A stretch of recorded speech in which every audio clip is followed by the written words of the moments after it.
You're entering the MSP Zone, a podcast for the managed services community, covering news, analysis, and interviews from around the globe. Elevate your MSP game by staying in the MSP Zone. And now, your host, Charles Weaver. Happy New Year, everybody. Welcome to 2023. I think it's going to be an awesome year, personally.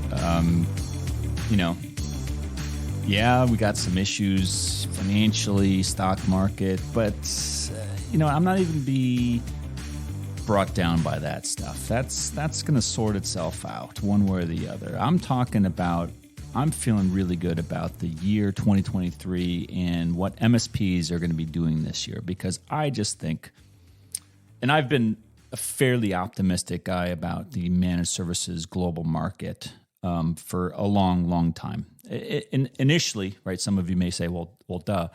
Early on, I didn't have that view. Early on, I'm talking like the early 2000s, I thought managed services might not survive. In fact, that was the prevailing thought by many people who were, some still around, but some people who back then were considered thought leaders, thought, man, managed service providers, MSPs are going to be, they're going to be gone in a year or 6 months or whatever. They were wrong, obviously, but, after doing this for now 23 years, I feel as optimistic as I have ever been about the role of the MSP community, the role of the MSP itself. And, some of you may be saying, hey, Charles, what, brand new year, what are we going to be hearing from you in the MSP Zone this year? What's on the agenda? What's the theme going to be for this year? Well, the theme is going to be what does the MSP do this year compared to all other years? And it's very different, right? It's very different in 2023 what MSPs need to do to not just survive and remain competitive, but to not lose the ground that they have legitimately conquered over many, many years now.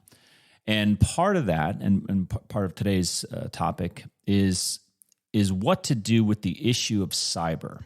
Cyber being a almost useless term like cloud, right? It's so heavily used. It's used by everybody. It has so many different meanings. But I was reading an article in the Silicon UK Tech News, and the title was called "Cyber Attacks Set to Become Uninsurable." So I was thinking, wow, this is interesting. And, those of you who've listened to this podcast know, we have been talking a lot for a couple of years now about cyber insurance, the role of the MSP, the proper responses and preparation for defending against cyber attacks and all that fun stuff. And here is a fairly mainstream article written in a mainstream tech magazine online, and they're talking about why cyber insurance, is not going to be able to prevent cyber attacks, meaning insure against them. And it got me thinking, well, if that's true, and I think that largely could be true, then where does that leave the MSP? In 2023, if cyber attacks are uninsurable this year or soon thereafter, that's got to impact the MSP. And if it does, how will it impact the MSP? So that got the wheels turning. And I came up with kind of three areas that I wanted to talk about today. One is the flaw or the flaws that go into or exist in the underwriting process of the insurance profession at large. I'm making some generalizations because a lot of them, there are some good ones out there. We ourselves have I think a really good cyber program, cyber insurance program out there. But there's a lot of stuff out there, a lot of agents specifically, and there's some carriers who just really don't understand it, and it leads to I would call flaws in the underwriting process. That's number one. Number two, I'm going to talk about why there are flaws, and the reason for the flaws, in my opinion, are serious lack of visibility into cyber threats in general, and in specific, lack of visibility and understanding of the MSP profession. Both of those things combined are chiefly, in my opinion, again, the cause for the underwriting mistakes being made today. And that leads us to third. Well, if both those things are true, and also like this article suggests, and I'll read a little bit of the article to prep things, what alternatives do we have as MSPs to deal with this? And that's what I'm going to go through today. I'm going to start first of all with this article, and I'm not going to read all of it. I'll include a link in the show notes. And the statement came from the CEO of Zurich. Zurich is a major insurance financial organization. Pretty sure they're based out of Switzerland or somewhere in Europe. And the CEO said, I'm trying to find the exact quote, but the lead. Now, here's the quote. What will become uninsurable is going to be cyber. This is the CEO speaking. What if someone takes control of vital parts of our infrastructure and the consequences of that, right? So what he's talking about, and you can read the article for yourself, I'm not going to read the whole thing, is that it's talking about large-scale cyber attacks and why they are, kind of moving along a parallel track as natural disasters, which, commonly are referred to in contractual, agreement documents as, acts of God, or things that are outside of the insured arena of events that will be covered by an insurance claim or insurance policy, right? So if a meteor hits your house, that's likely going to be maybe an act of God, and so therefore that's not going to be insured, compared to, let's say, if a tree hit it. And I don't want to get into a bunch of underwriting what ifs, but you get my point. And this is a CEO of a fairly major insurance organization saying this. All right, so that's the catalyst of this conversation. Is this CEO of an insurance company saying cyber attacks uninsurable? It's not looking good for that. Okay. Well, how did we get there? Well, cyber underwriting. When we started the insurance program at the MSP Alliance in 2008. We actually started working on it. Rob Scott and I started working on it in 2007. We launched it in March 31st of 2008. I remember it very well. There was nothing out there.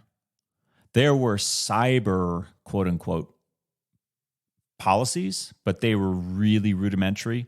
They were kind of like errors and omissions with a little bit of a cyber protection, but they weren't really good, and they didn't really cover things like third-party threats. Right? That was very much at that time an emerging concept, and so we were the first organization out there for MSPs. We were probably one of the first organizations out there, period, in 2008 to say, look, we want our own industry cyber policy written for the MSP specifically, and that's what we got. And so I learned a lot about the insurance industry, a lot more than I cared to. And what I learned from dealing with these different underwriters and agents is they did not share, and they still don't share, a lot of common knowledge that we have in the managed services sector about things such as IT security, data privacy, data security, best practices. These things, beyond the fundamentals and the obvious things, they don't know. I mean, they don't employ, the insurance industry don't employ a ton of cybersecurity professionals on staff. A few of them do, some of them do, but it's not like they have a lot of them on hand, and it's not like they have a lot of them that have both cybersecurity and have a working knowledge of managed service providers.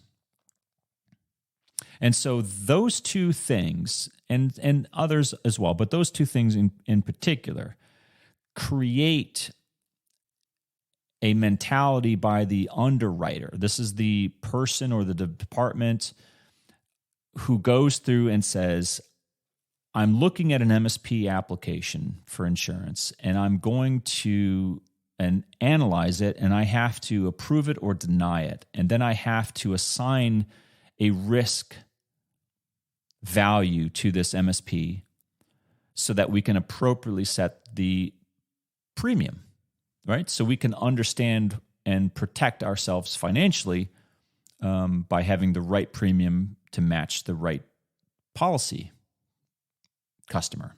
Make sense?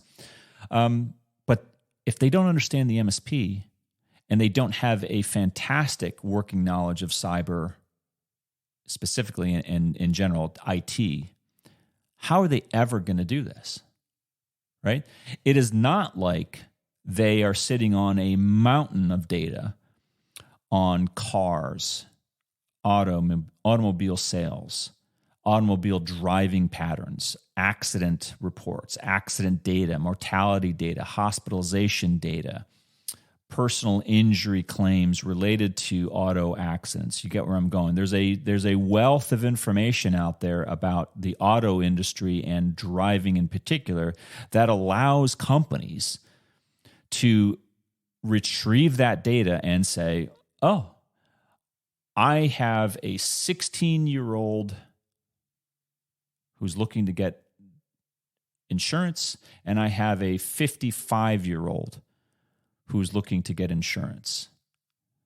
And they have the data available to say, I am going to apply the data that we have and say, the person over here is going to be at this premium level because they have this amount of driver risk, and this driver over here is going to have a very different driver risk and therefore a different premium. Right? That's how they go through the underwriting process. We don't have that in cyber today, and we don't have it for cyber and MSP, with some notable exceptions, including the MSP Alliance program. But that's where we are. For the rest of the world, that's where we're at. Serious underwriting mistakes taking place, asking the wrong questions, not even knowing which questions they should be asking in order to achieve and arrive at that point where they can have enough data to say, I know what this MSP risk is, and I know where to generally set the premium. We're not there. That's number one. Number two, why is that happening? It's happening because the underwriting professionals, as part of these companies, including apparently companies like Zurich, are saying, we don't have access to this data, but even if we did, we don't know what we don't know. We don't know what questions to ask. We don't know what we should be asking related to cyber. We don't know what questions we should be asking related to MSPs. Because if you've been living under a rock over the last 5 years, the MSPs are extraordinarily tightly integrated into the cyber risk equation. There is no way to extract, to remove the MSP from that equation. I don't think there ever will be. They're baked in there. They're hard-coded into that equation. And that's why adequate knowledge, effective knowledge, and understanding of the MSP market, of the cyber markets combined, is critically necessary for anyone who wants to tackle the cyber risk insurance dilemma. That's number two. Number three, if you're following me so far, right, and all of this makes sense to you, well, then that leaves us with, some of you might be saying, a pretty gloomy outlook for 2023 and beyond. I disagree. I disagree for the following reasons. I'm happy to educate the cyber insurance profession. In fact, we do a lot of work today educating the cyber insurance profession, and we will continue to do that. Okay? But until we get to a point where they understand and reach our level of knowledge and understanding and insight into the MSP and cyber sectors, we can't wait for them to develop a solution. We have to come up with our own. I like to use the phrase, we have to participate in our own survival. That means no one else is going to do it for us. We've got to do it. We've got to act. Well, there already are emerging a lot of methods to react to the scarcity of effective, cost-feasible cyber insurance, both for customers and MSPs. When I say the cyber dilemma, the cyber risk, the cyber insurance premium, I don't just mean MSP. I do mean both MSPs and customers, because it doesn't get talked about a lot, but this Zurich article, I'm pretty sure doesn't even go into and talk about service providers. It talks about a lot of other things, but it talks about chiefly, general cyber risk. So as far as I'm concerned, this CEO of Zurich is not talking about MSPs. They're talking about non-MSP cyber, and they're saying it in that context. Okay? So when we talk about cyber ignorance, cyber lack of understanding, and cyber lack of education in and around cyber risk assessing, we talk about both MSP and non-MSP equally. We have to come up with alternatives, and some of the alternatives that are emerging are, I'll just start listing a few. Self-insurance. We've started to look at self-insurance here. We're talking to some organizations about self-insurance. Now, these are, they're a little bit complicated, so I'm not going to get into the weeds, but self-insurance is basically we create our own risk profile, we create our own underwriting, we create our own funding, and the community, the pool, draws from it, right? That's one way to do it. By the way, that idea I got from a non-MSP political person. Someone who was not in the MSP space, wasn't thinking about the MSP space, said for his organization, this person again is in the political realm, said, we may just get rid of our cyber insurance and we may just go and self-insure. And it got me thinking, if it's good enough for them, it should be good enough for us, for the MSPs, right? Yeah. I like that. Number two, right? Put aside self-insurance. What else could we be doing? Well, if you look at insurance, what does insurance do? Insurance is a financial bet to say, I will be made whole or I will be compensated financially if a certain set of activities or events happens, right? If I destroy my car on the road, I will be compensated for that vehicle in that event. If I destroy the car myself and light it on fire intentionally, right? Obviously, that's arson. That's a whole different thing, right? But you have very clearly defined areas of behavior and what will trigger a compensation event from that insurance and those that won't.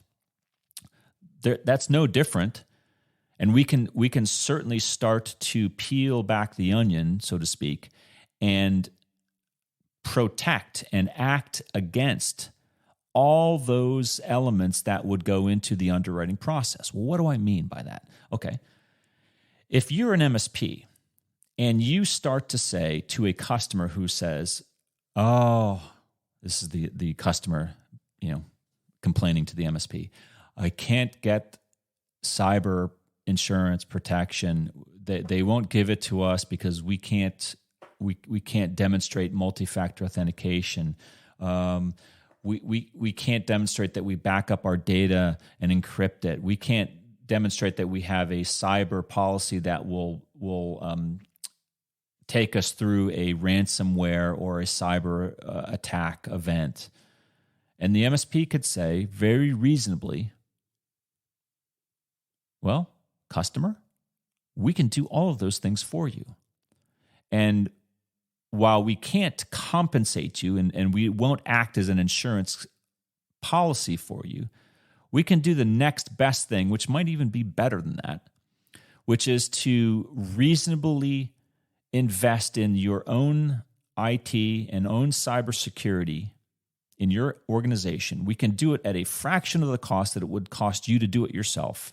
And we can dramatically lower your cyber risk and your surface attack profile so that while we can't guarantee that no one's going to want to attack you, what we can do is we can set up enough safeguards so that should you have a successful data or security incident in your organization, we will get you back up and running within a reasonable amount of time.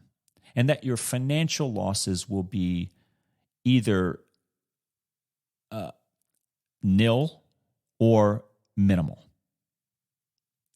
After all, isn't that what the business outcome is for a cyber policy, for any policy? It would be like putting a rubber shield, a force field around your car and saying, I'm going to drive my car. And if I don't have to worry about people dinging it with shopping carts, and I have to worry about someone crashing into it and bending the frame or smashing the front or the rear spoilers, if you don't have to worry about that, why would you need car insurance? Well, that's the same argument that I'm making here. If you have all the elements that would make a successful security data incident in your company easy to survive, survivable, and not just survivable, but survivable with an element of minimal cost. I'm not even saying that you wouldn't have cost, because I think you might have some cost. But the point is, you're going to have cost with a cyber premium anyway. You're guaranteed to have that. And by the way, that's not going to come cheap. And for food for thought, some of you who are out there who don't use MFA, who don't back up your data, who don't encrypt your data, who don't have cyber policies and don't do disaster recovery planning and testing and all that fun stuff, have you thought about what the cost of doing all those things is compared to paying a cyber premium? Hint, one is going to be vastly cheaper than the other. Go figure out which one is cheaper. Huh? That's what I'm trying to say, folks. This is a solvable problem. Let's not get swept up in this notion that we can only exist if we have cyber insurance. I'm happy if there's a cyber insurance breakthrough and we suddenly get affordable cyber insurance, but we don't need cyber insurance to exist. Before 2008, organizations existed without cyber coverage just fine.